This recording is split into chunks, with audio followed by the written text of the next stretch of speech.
বেলডাঙ্গা আজ তুলকালাম কাণ্ড 12 নম্বর জাতীয় সড়ক সেখানে অবরোধ চলছে। ঝাড়খণ্ডে বাঙালি পরিযায়ী শ্রমিকের মৃত্যুর পর গতকাল আপনারা দেখেছেন যে কার্যত আগুন জ্বলছে সেখানে। আজকেও কিন্তু ফের উত্তপ্ত বেলডাঙ্গা, সেই ছবি এই মুহূর্তে দেখতে পাচ্ছেন।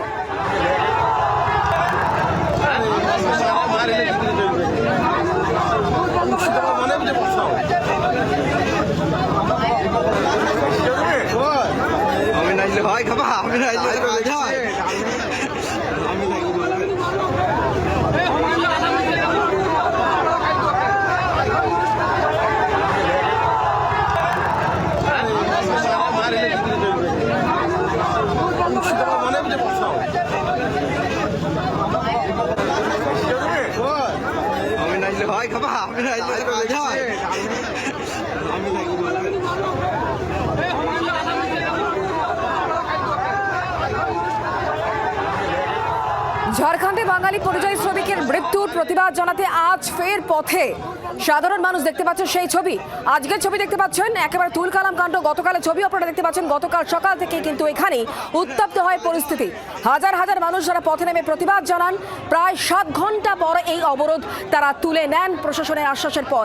আজ সকাল থেকে এখনো পর্যন্ত কি ছবি আমরা জানবো সেটাই কথা বলবো। অয়ন এই মুহূর্তে আমাদের সঙ্গে রয়েছেন, আমাদের প্রতিনিধি সরাসরি। অয়ন, গতকালের পর আজ ফের উত্তপ্ত বেলডাঙ্গা, কিন্তু গতকাল তো আমরা দেখলাম আর্থিক সাহায্য, চাকরির আশ্বাস পাওয়ার পর অবরোধ তুলে নিলেন তারা। আজকে আবার নতুন করে এই প্রতিবাদ কেন?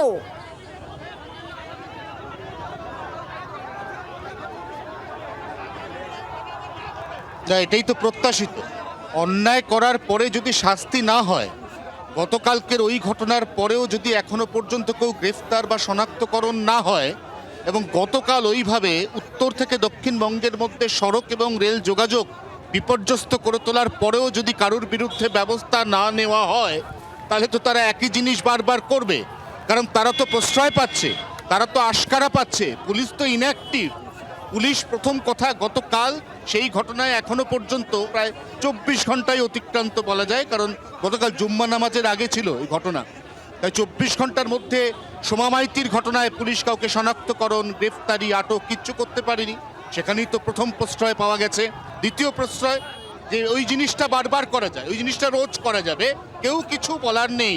ঠিক এই জায়গা থেকেই তো আজকে আবার ওই একই জায়গাতে পথ অবরোধের সাহস পেয়েছে ওই সমস্ত ব্যক্তি যারা গতকাল কার্যত উত্তর এবং দক্ষিণবঙ্গের মধ্যে যোগাযোগকে বিধ্বস্ত করে দিয়েছিলেন, বিপর্যস্ত করে দিয়েছিলেন। এই মুহূর্তে সব থেকে বড় প্রশ্ন, গতকাল তো পুলিশ ইনঅ্যাক্টিভ ছিল। সোমা মাইতি তাকে 1.5 কিলোমিটার ধাওয়া করে তার ওপর যখন 14 থেকে 19 বছরের কিছু দুষ্কৃতী ওইভাবে ঝাঁপিয়ে পড়ে, মধ্যযুগীয় বর্বরতা তার সাথে হয়, তারপরেও যেহেতু পুলিশ ওইখানে দাঁড়িয়ে থাকা পুলিশ ইনঅ্যাক্টিভ ছিল, অতএব আজকে আদৌ এই অবরোধ সেটা পুলিশ সেখানে কি অ্যাকশন নেয়, কতক্ষণের মধ্যে তুলতে পারে, সেদিকে নজর রাখা ছাড়া তো এই মুহূর্তে কোনো গত্যন্তর নেই। বাংলার আওয়াজ, বাঙালির আবেগ, জি 24 ঘন্টা।